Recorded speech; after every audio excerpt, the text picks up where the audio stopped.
Hey everybody, it's Charles, your hobby hero, coming at you with another video today. We're going to be looking at the Legendaries from Into the Inkland and ranking them based on their playability. But before we get started, if you haven't already, please hit that subscribe button down in the bottom corner. I do appreciate it. I do put out regular content about the hobbies that I love the most, with this channel being dedicated to the Lorcana card game. Now, you heard me right. We are going to be ranking every single one of the 12 Legendaries from the new Into the Inkland set based purely on what I think their impact on the current meta will be, slightly weighted on what their future potential may be as well, but mostly what their direct impact is going to be coming into this set 3 meta. Now, we've got cards all the way ranging from the very highly anticipated Jafar all the way down to the less exciting Milo Thatch. So without further ado, let's go ahead and jump into the list. Okay, so here we have our actual tier list. In the first category, we've got format defining. I think these are the cards that people are going to be building around, whether they're building their deck around the actual card itself, or if they're building their deck to counter decks with those particular cards in it. I think these are the cards that you are just going to have to be constantly aware of. They will be ever present kind of in those colors and really shape the way those games are going to go, whether it's for your own deck or for your opponent's deck with those cards in it. Auto include, these are cards that are very, very, very playable. They are not necessarily cards that are going to shape or define the game themselves, but they're so playable that they're just going to be present in most decks, if not all decks that contain those colors in them. So these are cards that are just going to be very good stat lines, very good overall effects, but might not necessarily be what the deck is built or designed around doing. Playable, these cards are going to be very playable. These are cards you're going to see people building decks around and tinkering with. These are going to be cards that you're going to find mostly in like your tier 1.5 decks or lower, maybe fun cards to play with. Definitely cards that you can be pulled off and create a very favorable board state, but either take a lot of setup to do to where they're not quite tier 1 status, or just easily enough countered that they won't really make that big of an impact. Situational cards, these are those cards that when they happen, they happen, and they're going to make you think they're just like the best cards that we have in the game right now, but they're going to be so hard to pull off, or the effect is going to be so limited in the games that it can actually help you win, that I feel like they're just not going to be good enough to make that jump up into the playable category. And then unplayable down here, this is kind of reserved for the cards that are strictly there for collectors. I don't foresee them being in any kind of constructed decks outside of just extremely casual, fun play. And then we have the Legendaries organized in alphabetical order down here. That's kind of how they loaded in, so that's how we're going to rate them. And we're going to start with Grandma Tala. On Grandma Tala, I honestly, I want to put her in playable, but I think I'm going to have to leave her in situational. For 7, even if you shift Grandma Tala, like the ability just doesn't feel good enough for the investment that you have here. Now you can get to 7 very easily in Sapphire, and the passive lure game is nice, but the fact of the matter is, like, you're kind of gonna have to stop questing with her, which is -2 lore a turn if you're not questing with her, because honestly, like, they're going to target her, they're going to take her out, and it's either going to be a 2-for-1 with the card that she shifted up from, or it's just going to be a big investment for 7 to just be immediately answered. It hits the same turn as Be Prepared, and that card is not going anywhere. So, I mean, it feels like it needs to have a bigger impact when it hits the board, and gaining 1 lore a turn, or gaining 1 lore for each card that you put into your inkwell.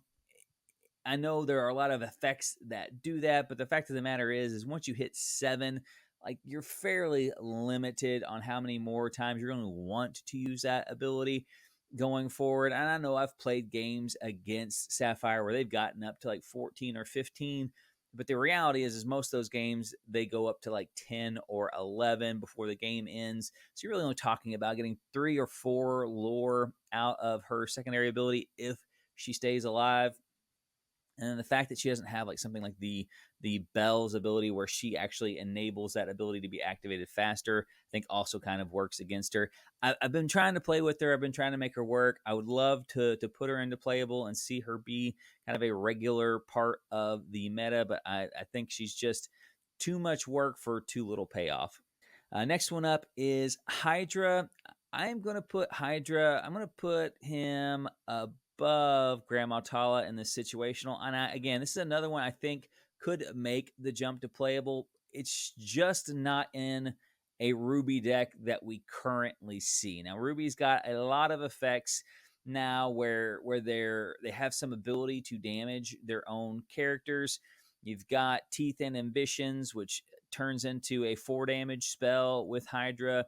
You have the new action with Captain Hook where it does damage to all of your guys and then re-readies them. That can also deal damage to them. So I won't say that this card can't end up in this playable category. It's kind of that centerpiece to the maybe like an Amber Ruby build where they're damaging their own characters and then either healing it back up with Rapunzel to draw a bunch of cards, or just going all in and using this guy as a big 2-for-1 on some of the opponent's bigger characters on the board. I just don't see, he just doesn't fit in any of the builds currently that I've seen, which is why I've got him down here in the situation. Great ability. I think you have to build around this ability, though, especially since he's uninkable. I don't think he has enough value built into him to where you can just be like, oh, I've got, a 6-drop uninkable 6/5 2-lore generator, and he's got a nice little secondary ability. I can just slap him in to, any Ruby build that's out there and get some value out of him. I don't think that's the case. He doesn't come down early enough. Like, I mean, if he was like a 4-drop, 4/5 maybe, or even had like Rush or something like that to get some value out of here. But keep in mind, when he comes in at 6, your opponent's going to be on a lot of removal options at that point in time, especially taking into the account that they may be on the play and going up to their turn 7 before you can ever even use this guy the first time, which is why I've got him in the situational build. Jafar is a tricky one. Jafar, I think, is less good than a lot of people are making him out to be, but unfortunately he is still really good and heavily being built around. So I am going to put him around the format defining. If you cannot deal with the builds that are running this Jafar, he is going to beat you on turn 5. And he may not win the game on turn 5, but if they are playing him and activating a whole new world on turn 5 and you don't have a way to stop it immediately, then you're going to lose that game. Like, it's just too much lore too early. Resetting your hand and your opponent getting a whole new hand as well, possibly being able to sing a second whole new world off of that location. Like, this deck is going to be around whether it ends up tier 1 or tier 1.5. People are going to play it. It is a ton of fun. It's a kind of an alternate win condition, and it's out there. Everyone knows about it. It's not a secret deck. So I'm going to put him in the format defining category, even though I don't necessarily feel like that is the best deck in the format, or that necessarily that is the deck you should be building. But if your deck can't win against that deck, it's probably going to make that deck not a great choice to take to like any kind of major events. All right, next up is Jim Hawkins. And if you've watched my other videos on ranking the cards from this set, it's probably no surprise I am going to be putting Jim Hawkins in the top of the format defining. He just so happens to plug right into one of the most popular decks from set 1 and set 2 in a Ruby Amethyst shell. Just so happens that color combination has some of the best locations that we've seen so far. And this guy has got a pretty good stat line for a 5-drop inkable character to begin with. So the fact that he can come in, play the best locations for free, and then move to any location you play for free really just makes this guy an MVP. This guy is going to be probably the most represented legendary we have in the format. He's also in the pirate decks, which are probably like a tier 2 deck right now, but could end up, streamlining their list a little bit to make the cut. There are also a number of other locations that can be abused with this guy. So he's definitely not married to a ruby amethyst shell. However, you have an extremely powerful deck, an extremely consistent deck. Who gets a tool like this is really, really good. This guy will be probably the format. I would not be surprised if this guy is 40 or 50% of the decks that we see coming out of this next meta. And honestly, like, it's very easy to talk about how to build around him, but we're really going to have to take a look and take a step back and figure out the best ways to build to counter decks with him in it, because this is definitely going to be an MVP right out of the gates for the new format. Kita is our next one here. I'm going to put Kita in the playable category here. I really like this effect. I really like this card. I just don't know that we have a deck for her right now. Obviously, you want to play her in a deck that's going very wide as a kind of like a super bodyguard, and the fact that she comes in and basically takes away your opponent's ability to challenge the following turn, with the exception of just very, very high strength characters, which we don't see a ton of, or rush characters, which are a little bit more common. But she comes in and just basically pacifies everything on the table, hopefully protecting your next big questing turn. She comes in very affordably, even if you have to play her out of hand. And then obviously you have a 1-drop 2/2, which is a perfectly fine stat for line for an aggro deck that she can come in off of, as well as a 2/3 for 2 and steel if you go with that color combination to come in. I really like this card. I'm hoping with cards like Bare Necessities and the 2-drop Ursula that we may see an aggro deck with enough disruption to kind of come in and support a card like this. I haven't seen it just yet, but I do really like this card. Next one up is Lucky Dime. I'm going to put Lucky Dime in situational, borderline unplayable. I think this card has a lot of potential, especially with cards, especially since we've seen cards that have a lot of synergy with this. Like, he can come in and copy Tamatoa without having to dry. So, you have that ability to play a 7-drop item, and then if your opponent can't answer it the following turn, dropping the 8-drop Tamatoa to act and activating your Lucky Dime to just go ahead and gain all that. Like, there's some potential there. You have the Magica Dispel, who can come in on her 7-drop and shift and be able to quest for the cost of this Lucky Dime. So we do have some cards out there that can set this up for a big lore generating turn. However, 7 is not an inexpensive investment, even for a color like Sapphire. And it is uninkable, which is probably the biggest problem for Sapphire, because they're running so many uninkables in their packages already between their ramp spells and Hades that I don't know that they can support another one really very easily, especially one that really needs another big card to kind of go off on its own. And in one case, a totally separate color than we've seen Sapphire really pair with up until this point in time. I would love to see this get off. I've been toying around with a lot of these like lower tier cards. I've not gotten any of them to work consistently, but when they go off, they're really a ton of fun. Next one up is Maleficent, and while I hate to say it, I've got to put her into the unplayable category. This stat line is really just far too small for a 5-drop, whether it be inkable, especially in a color like Amethyst that is just jam-packed with good playable cards. Like, there's really just no room for a 2/3 lore generator that comes in at 5. Yes, her ability is good, but her ability requires her to quest to draw that card, and the secondary ability requires a card draw to activate the movement around. So yes, you could play her on 5, play a friends on the other side, and move 2 damage around, but it's really just not got much of a payoff for its downsides. And especially since it really has to even survive to really do anything on its own. I'm not sure why they took a legendary spot, especially with such a popular character.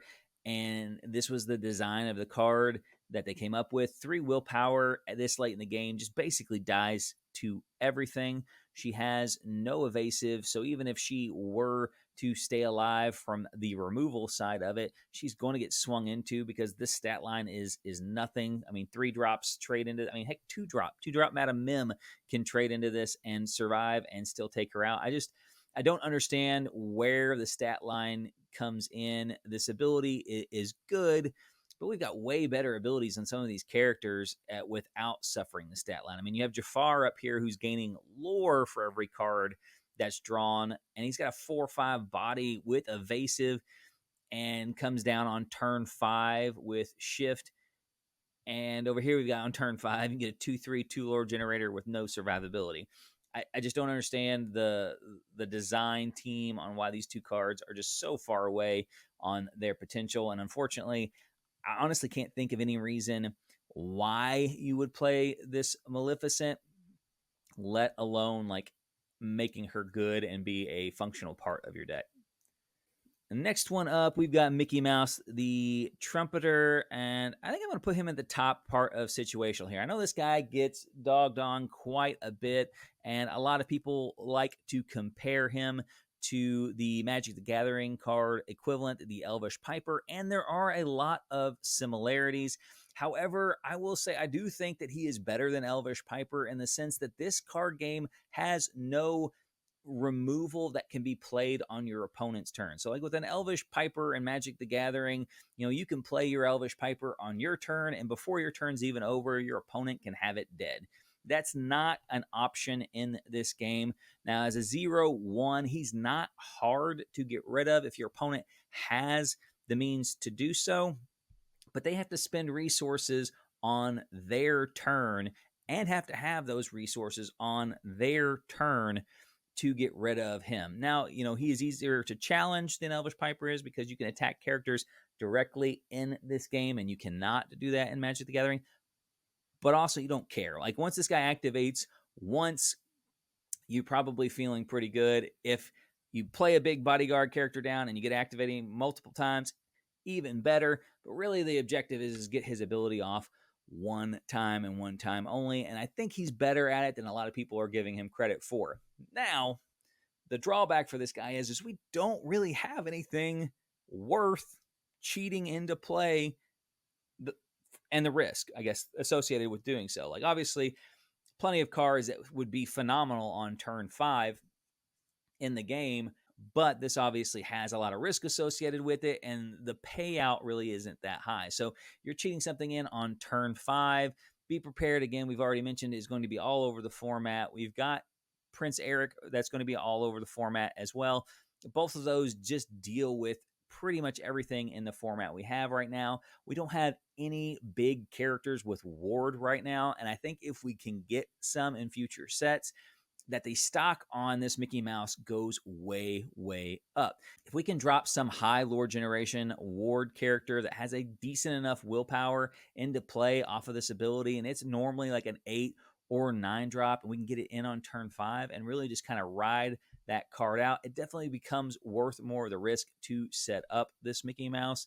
But as of right now, you're looking at dropping in, like the Goofy. Everybody talks about dropping in like the 10/10 Goofy. It generates 4 lore, but then it just dies immediately to Prince Eric or a few turns later with the Be Prepared, or if they're running a Dragonfire, or God forbid, you only have the Mickey Mouse out and they challenge the Mickey Mouse and then play a Lady Tremaine. Like, there's just too many options to make it not worthwhile at this point in time, but that can change as this card's already in print, and as more stuff comes out in the future, we could really see this card shoot up into this playable category, or possibly even the auto include, depending on what kind of support and kind of big bodies we see that he can drop in. Next up is Milo Thatch. I toy with putting him at the unplayable. I think I'm just going to end up putting him at the bottom of situational. Like, he is playable.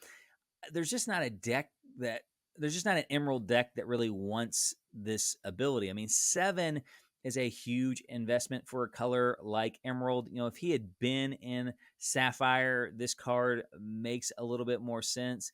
But Emerald has no way to self-banish this character, so you're really left at the mercy of either your opponent banishing him for you or challenging into a big body, which just wastes this 3 lore stat. Like, it's just a very odd choice for an Emerald character. Now, I really like his ability to return everything to your opponent's hand. Like, I've been wanting that ability. Unfortunately, like, this card just doesn't make any sense. If he had been in almost any other color other than Emerald, this card may work. But like I said, Emerald wants this lore generation. Like, it is a very aggressive early game color, and this guy is none of those things. He is a 7-drop uninkable. So if you don't have the 1-drop 2/2 in your deck to shift up from, because that's the only one of the versions of Milo that's worth playing, like, you're not going to be able to hardly ever even get this guy out in a lot of the Emerald builds that we see. And like I said, you like the fact that it's not just when he was removed from play, he has to be banished, and we don't really have a way to do that in that color by itself, which means you have to kind of go into another color just to kill your own guy and get his effect. I just don't is it like it just doesn't make a ton of sense with the way the card was designed, and unfortunately, I think it leaves it at the very bottom of situational, probably closer to the top of unplayable. I won't say this card would never be good. We could get other Milos that are worth playing to make this guy more of a control type card build, and the emphasis in Emerald could shift given a few more sets. But right now, it's pretty early game, pretty early disruption and hand disruption, and this card just isn't any of that. All right, next one up is Perdita, and I'm not a huge fan of Perdita. I'm going to put her in the bottom of playable, though. Her ability is very strong. I could see her in a Mufasa type shell, as she is really well designed to kind of help recover after sweepers, help you kind of go wide. Now, obviously, she comes in right before, the most problematic sweeper in the game. But if you're playing an aggro deck, you're really more worried about your steel matchup and their removal spells than you are Be Prepared. So the fact that she can kind of help you go wide and recover from that steel removal package, that 6 willpower is actually a very big problem for steel decks to deal with as well. And the ability recurs every single time. She has the ability to trigger when it comes into play. She's going to get to trigger again whenever she quests. It's just a very problematic card for decks that are relying on kind of single target removal. And then to follow up something like a Be Prepared, having her come down, bring, your most offensive character back for that matchup as well, just leads us to a lot of versatility. Again, very similar type card as Mufasa, for me, where it helps recover from those sweeper effects for those aggro builds. Now, she could see some play with Mufasa or just a similar type deck that maybe is not quite as character heavy, but you're really going to have to be loaded up on those 2-drops. Luckily, that Amber already has a ton of really good 2-drops, so you can pair this with a number of other colors and I think still get value out of her 2 abilities. All right, next up is Robin Hood, and Robin Hood is going to go into our auto-include section here. This guy is insane. He really just does it all. Good stat line, comes in very early for steel, is a 5-drop character, so he can sing all the good steel songs that you want to sing. Pairs, really just goes in any steel deck. I can't see any reason why you would play steel and not play this character. He kind of replaces Hook as that character for like the steel song list, because you don't have to worry about another uninkable card in the list by playing the 5-drop Hook. You can run him side by side with Hook to really just increase the redundancy in those decks. Pairs very well in the Jafar list, as he can also sing A Whole New World, and the card just does work. The ability to control your opponent's board, control a lot of their board, but for the fact that this guy comes down on turn 3, that stat line is very hard for decks to deal with that early in the game, and you can control their board while progressing your win condition. And then when he's finally dealt with, as long as it's in a challenge, he's going to replace himself in your hand by drawing a card when he leaves play, whether he's challenging or your opponent challenged him, which is just phenomenal. If you are playing steel, I expect you'll be running this guy. And if you're playing against steel, I expect you'll be seeing this guy. I can't imagine a steel build right now that would not be running Robin Hood. The 1-drop and the shift target here at 5. All right, and last but certainly not least, we have Ursula, Deceiver of all, and she is going to end up right up here at the top of format defining. Ursula 2 and Ursula 3 have single-handedly put Emerald back on the charts.